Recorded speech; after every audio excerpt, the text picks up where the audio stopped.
The sound of metal cuffs clicking shut can silence an entire world. In that school parking lot, the Florida sun burned hot, but not half as hot as the shame that filled the air. A 10-year-old boy screamed, "That's my mom," while his mother, calm, poised, and heartbreakingly composed, whispered only 6 words, "You're making a big mistake." The officers didn't listen. One of them smirked, muttering, "Another trespasser causing trouble." But what they didn't know, what none of them knew, was that the woman they were dragging toward the patrol car was the very person who'd sworn them into office. The woman they were handcuffing was their presiding judge. Before we go further, take a breath with me. Because this story, this one will make you feel something. Welcome. Wherever you're watching from, drop your city or country in the comments right now. Tell me the time where you are. I love seeing how far this community reaches, and make sure you subscribe, because the next story I'll share will leave you questioning not just what's fair, but what's human. Would you have stayed calm like she did? Or would you have snapped? I want to hear your answer below. Her name was Judge Alana Pierce, 35 years old, mother, mentor, and one of the youngest federal judges in the state of Florida. She grew up in Jacksonville, in a small blue-painted house where the nights were filled with the hum of streetlights and the quiet hope of a better tomorrow. Her father had been a history teacher until the night police mistook him for someone else and dragged him away in front of their home. She was 9. She never forgot his words that night. "Don't hate them, baby girl. Change them." From that moment, Alana made herself a promise to rise so high in the system that no one could ever silence her again. Law school, clerkships, endless nights reading case files, under dim lamps every moment sharpened her resolve. But success came with a cost. Each day she wore that black robe, she carried the weight of 2 worlds, one that respected her title and one that doubted her skin. On the morning of her arrest, the world seemed normal. She brewed her coffee just the way she liked, black, no sugar. She helped her son, a B, memorize the names of planets for his school science fair. She smiled as he said, "You'll come watch, right, Mom?" And she promised she would. When evening came, the sky was gold and quiet. She drove him to the school lot, parking in the staff-only space, a place she'd parked many times before with permission. She smoothed her blazer, adjusted her badge, tucked discreetly in her purse, and kissed Abby on the forehead. He ran off, excited. She watched him disappear into the school's glass doors, unaware that, within the hour, those same doors would reflect flashing red and blue lights. Meanwhile, just across the lot, 2 officers sat in their cruiser Trent Mason, a young rookie desperate to prove himself, and Sergeant Doyle, a man who'd seen too much and learned too little. Doyle's gaze caught her car first. "Staff only," he muttered. "Doesn't look like staff to me." Mason hesitated. "Maybe she's a parent, sir." Doyle scoffed. "Maybe you'll learn to stop assuming the best." And with that, the wheels of injustice began to turn. Inside the school, Principal Rivera was helping set up the science fair displays, nervous, distracted, glancing often out the window. Something about the flashing lights unsettled her, but she told herself, "Don't get involved. Not again." Outside, Alana returned to her car just as the officers approached. "Ma'am, this vehicle's parked in a restricted area," Doyle barked. She smiled politely. "It's all right, officer. I'm here for the school event. I'll be leaving soon." Her voice was calm, too calm. It irritated him. "License and registration." "Of course." She handed over her ID. He glanced at it for less than a second, tossed it back. Cute fake. Something inside her shifted, but she didn't show it. Years of courtroom discipline hardened her tone. "That's a real federal identification card, Sergeant." He stepped closer. "You raising your voice to me, ma'am?" At that moment, Officer Mason looked down at the badge she'd handed over. The name seemed familiar, Pierce. He thought he'd seen it on a court document before. But Doyle's glare froze him. "Possible trespassing," Doyle muttered into his radio. "Requesting backup." Across the glass doors, A.B. pressed his face against the window, his breath fogging the pain. He saw his mother standing beside the car, her hands raised slightly, not in fear, but in restraint. She tried again, softly this time. "Sergeant, if you just—" He cut her off. "Save it. You people always have an excuse." The words landed like stones. And in that moment, something inside Alana broke not in anger, but in heartbreak. Still, she refused to fight. She knew every camera, every bystander, every whisper would twist the narrative if she did. And when the cuffs clicked around her wrists, she didn't scream. She simply looked him in the eyes and said, "Maybe one day, you'll understand who you just arrested." As the cruiser door slammed, phones began to record. A mother crying, a son screaming, a community watching. The video would spread across the internet within hours, tagged simply, "Florida cops arrest black woman for trespassing at her son's school." But the truth behind that headline was far greater than anyone imagined. So let me ask you again, if this were you, standing there in front of your child, accused of something you didn't do, would you have stayed silent? Or would you have fought back? Tell me in the comments. Because as this story unfolds, you'll see sometimes silence is the loudest form of power. The room smelled of metal, paper, and something else, pride. Thick, stale pride that had been sitting there for years, disguised as authority. It was quiet now, too quiet for a police station that had been loud just minutes earlier. The sound of Alana's cuffs being unlocked echoed like a memory someone was trying to forget. She sat there, calm and still, her hands resting on the table in front of her. She could have spoken, she could have shouted, but she didn't. She simply said, "You'll find out soon enough." Those words were not a threat, they were a promise. Sergeant Doyle leaned back in his chair, pretending to be unfazed. His voice, once so full of command, carried a new tremor. "Lady, if you think some attitude's gonna get you out of this, you're mistaken." Alana looked at him, not with anger, but with a kind of calm that made everyone else in the room restless. There's a certain strength in stillness, a certain power that comes when a person refuses to dance to the rhythm of chaos.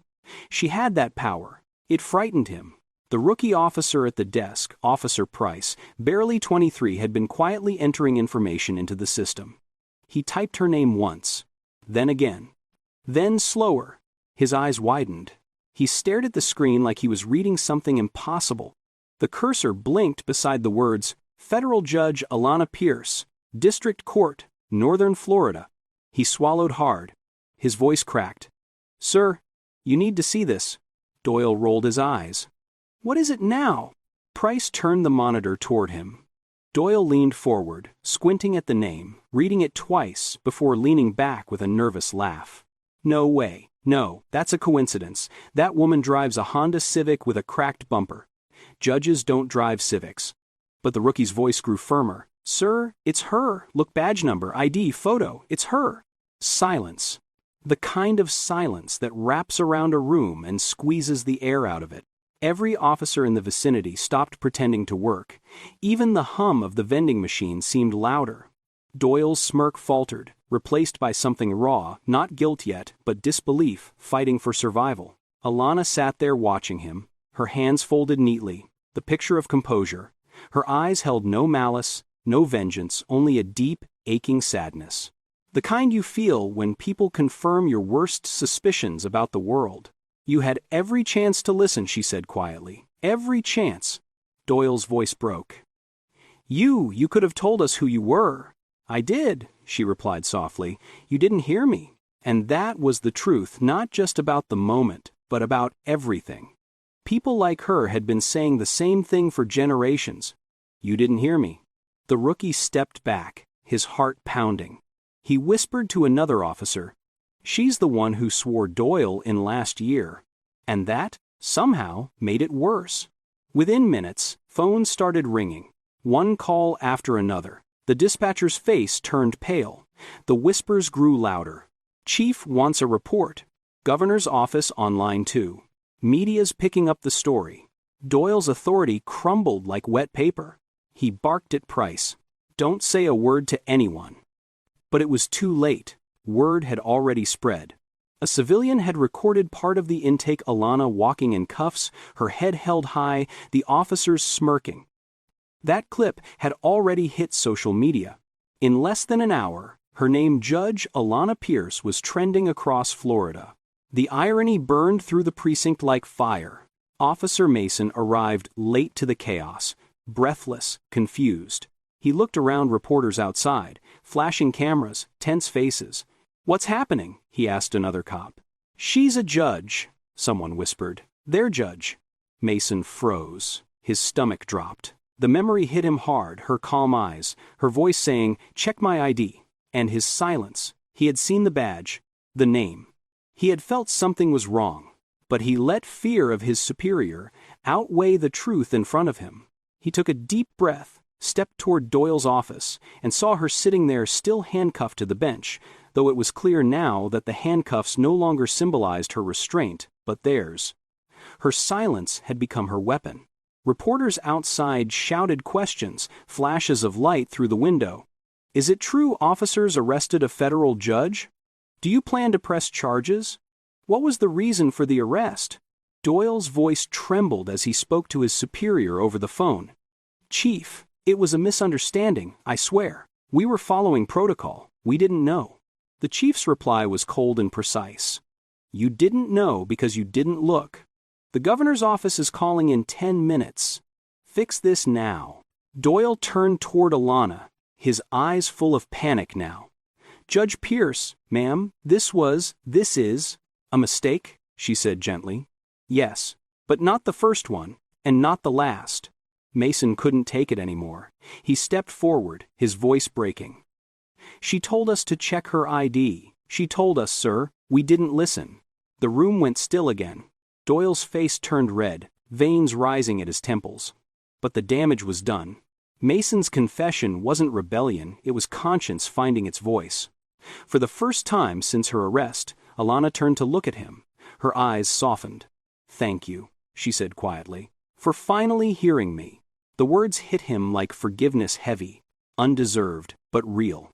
Outside, the press had gathered in full force. Helicopters circled overhead. Inside, phones rang without pause. Lawyers called. Judges called. Even the governor's secretary demanded answers. The story was too big to bury now. Within hours, images of Alana sitting calmly in that holding room flooded every news feed in Florida. The headline read, "Florida police arrest federal judge at her son's school department in crisis." Some called it racism. Others called it incompetence. But everyone called it wrong. And through it all, Alana said nothing. Not a statement. Not a single public word.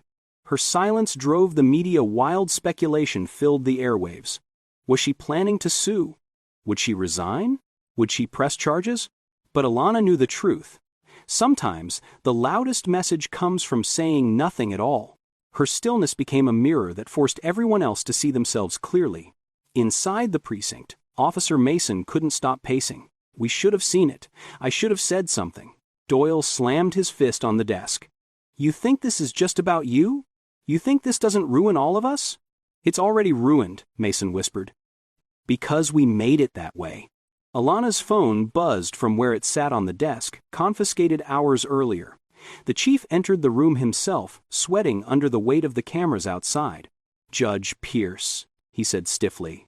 "On behalf of the department, She raised a hand, stopping him mid-sentence. "Chief, I don't need apologies. I need accountability." The chief nodded, unable to meet her gaze. "You'll have it." Reporters pressed against the glass doors. Lights flashed through every window. The chief turned to Doyle. "You're suspended pending investigation. Effective immediately." Doyle opened his mouth to argue, but no words came out. Pride had built him a tower, and in a single afternoon, that tower collapsed. Officer Mason, tears burning behind his eyes, finally spoke. "Judge Pierce, I'm so sorry." She stood, free now, her wrists red from the cuffs. "I know," she said quietly. "Just make sure you remember this feeling the next time you see someone who looks like me without the title." Her words weren't sharp. They were sorrowful, heavy with truth. And in that moment, Mason realized the depth of what they had done. As she walked out, cameras flashed. Reporters shouted questions. "Judge Pierce, how do you feel about your arrest? Do you plan to sue the department? Will you step down from your position?" She didn't answer. She didn't need to. The world already knew. Every major network replayed her arrest footage side by side with her official portrait, the robe, the gavel, the same calm eyes. The contrast was unbearable. Commentators debated.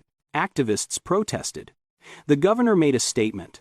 And through it all, she stayed silent. That silence became a storm. It made people ask hard questions about prejudice, about power, about how easily respect can vanish when skin color replaces title in someone's eyes. Officer Mason couldn't sleep that night. He replayed her words again and again. "You didn't hear me." He wanted to forget her calmness, but he couldn't. It haunted him because it wasn't anger that broke him, it was grace. By morning, national news had taken over the story. The department's phone lines crashed from public outrage.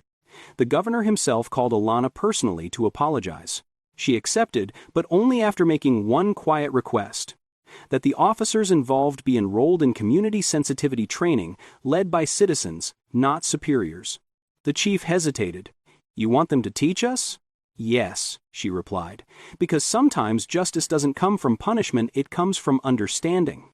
Her words went viral. Clips of her calm demeanor in that holding room spread across TikTok, Facebook, YouTube. Millions watched in disbelief. Some wept, some raged, but everyone felt. In every corner of the country, people began saying the same thing: if a judge can be treated like that, what hope do the rest of us have? And that's when her silence turned into something bigger, a mirror for an entire nation. By the time the evening news aired, she was trending worldwide. Hashtags filled the screen. Number Justice for Judge Pierce. Number Silence is Power. Number Hear Her Now. Even Doyle couldn't escape it. His face, once stern and untouchable, now replayed endlessly online beside clips of him ignoring her ID. He sat at home, staring at the screen, drowning in the echo of his own arrogance. His wife tried to speak, but he only whispered one sentence: "I thought she was lying." Meanwhile, Mason visited his mother, a retired nurse who had fought her own quiet battles with discrimination. He told her everything. She listened, sighed, and said, "You can't change what you did, son, but you can decide who you'll be tomorrow." Those words would stay with him forever. And Alana? She returned home that night, exhausted but not defeated. She tucked her son into bed, brushed his hair from his forehead, and kissed him goodnight. He looked up at her and asked, "Mom, did they say sorry?" She smiled faintly. "Not yet. But they will, in time." Because she knew this wasn't just her fight. It was every quiet battle fought in parking lots, offices, classrooms, and courtrooms across America, where dignity is mistaken for defiance and calmness for guilt. By the next morning, every major newspaper had one headline: "Judge teaches Florida police the meaning of justice without saying a word." And that became the truth. Her silence was not weakness. It was a declaration of strength. It was the sound of centuries of patience finally echoing back.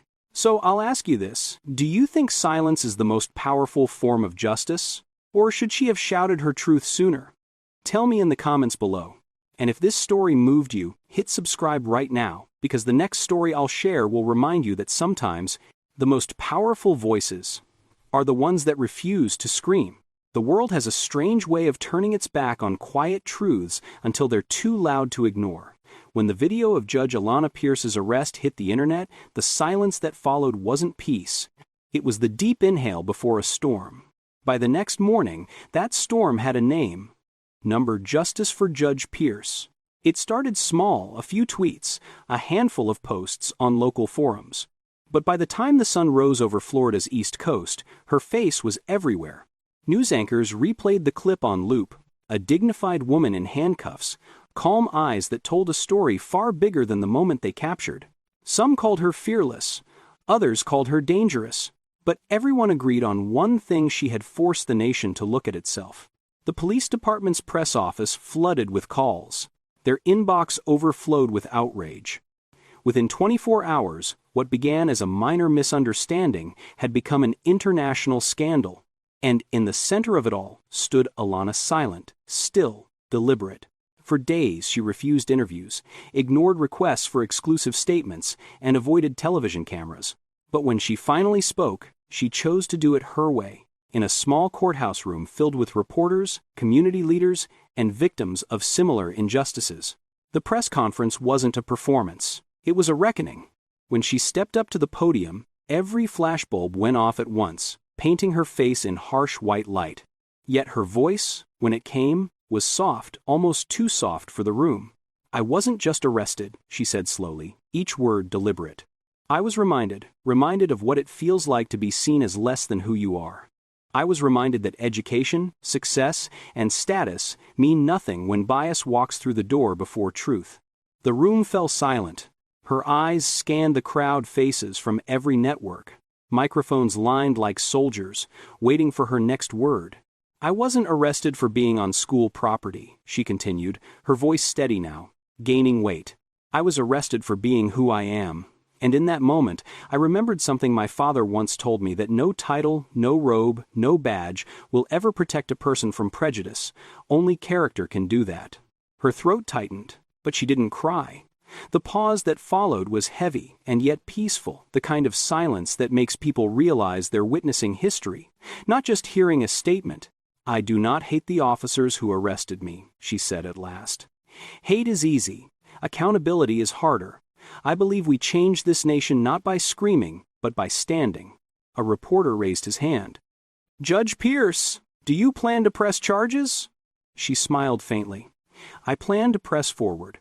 That line alone became the headline across every outlet within minutes. Press forward. 2 words that turned outrage into movement. From Washington to Los Angeles, from classrooms to courtrooms, her story sparked conversations that had long been buried under comfort and denial. School teachers showed her speech to students. Judges quoted her words in chambers. Even police departments across the country started reviewing their own procedures. But back in Florida, within the walls of her own courthouse, something even more profound was happening. The same department that had once escorted her in cuffs now sat trembling before her bench. Weeks later, the inquiry began. The day of the hearing felt surreal, not because she was in power, but because she was finally free to speak truth in a room that could no longer silence her. Reporters filled every seat, cameras lined the back wall. Outside, protesters held signs: "Respect, reform, remember." Inside, the air felt like glass, fragile, transparent, ready to break at any second. When she entered, everyone stood. Not out of obligation, but out of something deeper: respect born from realization. Sergeant Doyle sat stiffly at the defense table, his jaw set, his eyes hollow. Next to him sat Officer Mason, visibly shaken, his hands clasped so tightly they trembled. Principal Rivera, dressed in gray, sat in the audience behind them, her face pale with regret. The hearing began not with accusations, but with truth. One by one, statements were read, evidence presented, video replayed, each moment of that fateful day dissected in front of the world. But when it came time for Judge Pierce to speak, she didn't read from notes. She looked directly at the men before her. "Sergeant Doyle," she began softly, "you once believed authority was measured by control. You mistook arrogance for strength. You thought the uniform gave you power over people, not responsibility for them. Today, I want you to understand something: justice isn't revenge. Justice is balance. And balance begins when we stop protecting our pride and start protecting our humanity." Doyle's lip quivered. He tried to meet her gaze but couldn't. Years of habit of dominance and denial melted under the weight of her words. "Ma'am," he started, his voice rough. But she raised her hand gently. "You don't owe me an apology, Sergeant. You owe one to every person who never had the chance to prove who they were before you decided for them." There was no anger in her tone, only sorrow, the kind that seeps into the cracks of even the hardest hearts. Then she turned to Officer Mason. His eyes were red. "You had doubt," she said softly. "You saw the truth and stayed silent because you feared disobedience. Fear is human. But silence in the face of wrong is not neutrality, it's consent. You learned that the hard way." He nodded, tears sliding down his cheeks. "I wanted to speak up," he whispered, "but he was my superior. I was afraid I'd lose everything." Alana's gaze softened. "Then you've learned the most important lesson of all: integrity will always cost you something. But silence will cost you your soul." The room was still. Every word she spoke felt less like judgment and more like revelation, not only for them, but for everyone listening. When she addressed Principal Rivera, her tone changed again, gentle, almost maternal. "You saw what happened that day," she said. "You knew it wasn't right, but you looked away." Rivera lowered her head. "I was scared, Your Honor. I didn't want to lose my job. And now?" Alana asked quietly. "Now I wish I'd lost it," Rivera whispered, "because I lost something greater instead, my courage." That confession brought tears to Alana's eyes. "We all lose courage sometimes," she said softly. "The test isn't whether we fall, it's whether we learn to stand again." And just like that, the energy in the room shifted. It was no longer a courtroom, it was a mirror. Everyone there saw their reflection, their prejudice, their fear, their complicity, and for the first time, they couldn't look away.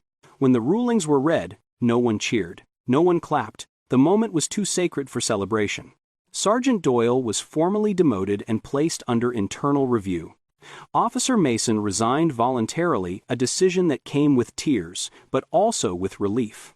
And in one of the most powerful moments of her career, Judge Pierce recommended that both men participate in a community-led program, one where they'd listen to the stories of those who had been wronged by people in uniform. "Understanding," she said, "isn't born in policy, it's born in proximity." Her final words of the hearing were simple, yet unforgettable. "You once thought I was just another woman in a parking lot, but I am every woman who's ever been stopped for looking like she doesn't belong. I am every mother who's had to teach her son how to survive a misunderstanding, and I am every person who believes that justice, true justice, is not a privilege, but a promise." Reporters didn't even move at first. The sound of her gavel striking the bench was the only thing that broke the spell. Outside, the crowd erupted. But Alana didn't smile. She walked past the cameras, past the reporters, shouting questions, and into the open air. The sky was bright, blindingly bright, as if the world itself was trying to cleanse the darkness of the past few weeks. Officer Mason caught up to her near the courthouse steps. "Judge Pierce," he said quietly, "I want to do better. I want to learn." She turned to him. "Then start by listening," she said. "Really listening." He nodded. "Would you mentor me?" She hesitated, then smiled faintly. "I will if you're willing to unlearn before you learn." He extended his hand. For a moment, neither of them spoke. Then she took it, a simple gesture, but one that carried more weight than any verdict could.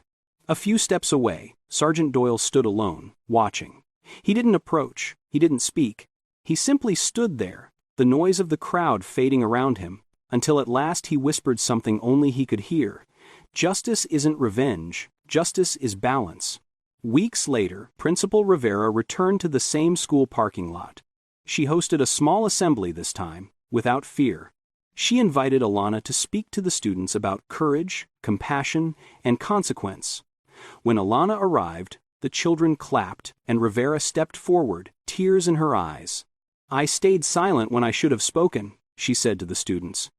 "Don't ever do that, not for your job, not for your comfort, not for anything." Alana smiled gently. "Redemption doesn't erase mistakes," she said. "It transforms them." And for the first time since that painful day, she felt something she hadn't felt in weeks. Peace. Her story had become more than a viral scandal. It had become a mirror, a movement, a message. Across the nation, conversations shifted. Departments revised their procedures. Schools began workshops on bias and justice.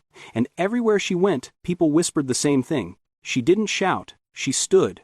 Months later, when Alana gave her first national interview, she was asked one final question. "Judge Pierce, do you believe America can change?" She paused, smiled, and said, "Change doesn't begin in laws, it begins in hearts." The moment one person chooses understanding over pride, that's where justice begins. And maybe that was the truest lesson of all. So I'll ask you this: if you were standing in her place, facing the same people who humiliated you, would you have forgiven them, or would you have wanted them to feel what you felt? Tell me in the comments below. And if this story touched you, don't leave without subscribing, because the next one, the one I'll share soon, will remind you that even in the darkest systems, light can still rise from the quietest soul. The seasons had changed. The humid Florida air that once carried the echoes of sirens now smelled faintly of rain and redemption. The schoolyard was quieter these days, softer somehow, as if the world had exhaled after holding its breath for too long. Months had passed since that day, but the memory still hung in the air, invisible yet undeniable. And on this morning, Judge Alana Pierce found herself driving down the same familiar road toward the same school where everything her humiliation, her awakening, and her silent triumph had begun. But this time, the weight in her chest wasn't pain, it was peace. The gates of the school came into view, gleaming under the soft morning sun. Parents stood chatting near their cars, their voices hushed when they saw her. Some smiled awkwardly. Some whispered her name as if it carried sacred weight. And yet, Alana didn't quicken her pace or avert her gaze. She walked tall, her head high, her son Abby's small hand in hers. The world no longer looked at her the same way. But she had learned that was never the point. "Mom," Abby said, his voice filled with innocent pride, "everyone knows who you are now." Alana looked down at him, her heart swelling with a tenderness only a mother could know. She smiled softly and said, "Then maybe, son, they'll start seeing who we all really are." Those words lingered in the air, not just for her child, but for every parent, every teacher, every officer standing nearby. It was a statement that carried centuries of unspoken hope. "See us for who we are, not who you assume us to be." At the school entrance stood Officer Mason. No longer in uniform, he wore a simple blue shirt with a community center badge pinned to his chest. His hair was shorter now, his expression gentler, a man reshaped not by punishment but by purpose. When he saw her, he didn't hesitate. He opened the door with a quiet smile and said, "Good morning, Judge Pierce." She paused for a moment, studying his face. The last time they stood in that same space, fear and guilt had shadowed his eyes. Today, there was humility and something far greater growth. "Good morning, Mason," she replied, her tone warm, forgiving. "How's the program going?" He smiled shyly. "We just finished our 10th workshop. We had kids from 3 schools come in last week. We talked about bias, fairness, and listening before reacting. It's changing people, ma'am." Alana nodded slowly. "Good. Change doesn't need to be loud to be real." He looked down for a moment, voice breaking slightly. "You were right. Silence can teach. It taught me." There was a pause. The kind that heals. Then, for the first time since everything happened, she extended her hand not as a judge, not as a symbol, but as a person. He took it. In that handshake lived 1,000 unspoken truths: repentance, respect, renewal. As she walked her son through the hallways, Alana noticed how different the energy felt. Teachers greeted her warmly, children smiled, even parents who once averted their eyes now stepped forward to say hello. But she didn't need validation. Her peace came from something far deeper, knowing that dignity, when chosen over rage, can reshape entire communities. That day, as she stood by the classroom door and watched Abby join his friends, she realized how full the circle had become. The same place that had tried to strip her of her humanity now stood as proof of her strength. The humiliation that was meant to silence her had instead become a sermon that spoke across cities and screens, in whispers and conversations, in classrooms and courtrooms. Alana's arrest had been an incident, but her response, her grace, had become a movement. When she walked back to her car, the morning air felt lighter. Reporters no longer waited at the gate. Protest signs had faded, but something more lasting remained: change. Across Florida, and then across the nation, communities began to act. What started as outrage evolved into dialogue. What began as division gave birth to reform. The first ripple came from Mason's new program, the Listening Initiative. It paired law enforcement officers with local youth for monthly workshops on empathy and accountability. Within months, it expanded beyond the city. Police departments from Georgia, Alabama, and even California requested the curriculum. Then came the Pierce Foundation for Justice and Grace, founded by community leaders who wanted to honor her message. It provided legal aid for marginalized families and training for officers who wished to rebuild trust. And yet, Alana never stood in front of cameras to take credit. Her reward wasn't fame. It was the quiet knowledge that every story like hers that ended in peace instead of vengeance was a victory for humanity. Late one afternoon, she visited her father's grave, the man whose wrongful arrest had planted the seed of her purpose decades earlier. The wind rustled through the trees as she knelt down, placing a small white lily on the stone. "Daddy," she whispered, "I kept my promise. I changed something, not everything, but something." The breeze carried her words away, as if the earth itself nodded in approval. In the distance, children's laughter echoed from a nearby park, the same park where the community now gathered each weekend for Unity Days. Events started in her honor. Every Saturday, families of all backgrounds came together to talk, to share, to listen. Officers without badges joined kids in games, teachers shared food, neighbors learned names they once avoided. And on a wooden sign by the entrance to that park were words carved by a local artist. Respect should never depend on appearance. Those 7 words became the anthem of the movement, printed on shirts, painted on murals, shared in classrooms. But for Alana, they were simply truth, an old truth the world had forgotten, now spoken anew.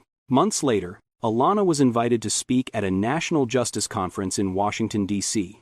Her face appeared on screens across the country once more, not as a victim, but as a voice. Standing before a crowd of leaders, lawmakers, and everyday citizens, she began her speech with quiet conviction. "This story was never about one woman in handcuffs," she said. "It was about what those handcuffs represented, how quickly perception can blind justice, and how easily power can forget humility. But it was also about something more powerful, how grace can restore what pride destroys." Her words hung in the air, rich and steady. "I learned that strength isn't always loud. Sometimes, it's the quiet choice to hold your head high when the world tries to bow it for you. And justice, real justice, doesn't need anger to speak, it needs courage to listen." Applause rippled through the crowd, not thunderous, but heartfelt, the kind of applause that comes from people who have been changed, not just entertained. Afterward, journalists would write that she didn't just address a nation, she reminded it what humanity sounded like. But Alana didn't think of herself as extraordinary. She thought of herself as a mother, a judge, a daughter, a woman who had chosen dignity when the world demanded outrage. That evening, as she sat alone in her study, the glow of a desk lamp casting soft light across her papers, she opened an envelope. It was from Officer Mason. Inside was a letter, handwritten, earnest, imperfect. It read, "Dear Judge Pierce, I've started teaching at-risk teens about empathy and bias. I tell them your story, not the viral version, but the real one, the one about forgiveness, the one about power and silence. Thank you for not giving up on me when I deserved it least. You once said justice was balance. I finally understand what you meant. With respect, Mason." Alana smiled, folded the letter carefully, and placed it in her journal. It was a simple thing, but to her, it was proof change was possible, one conscience at a time.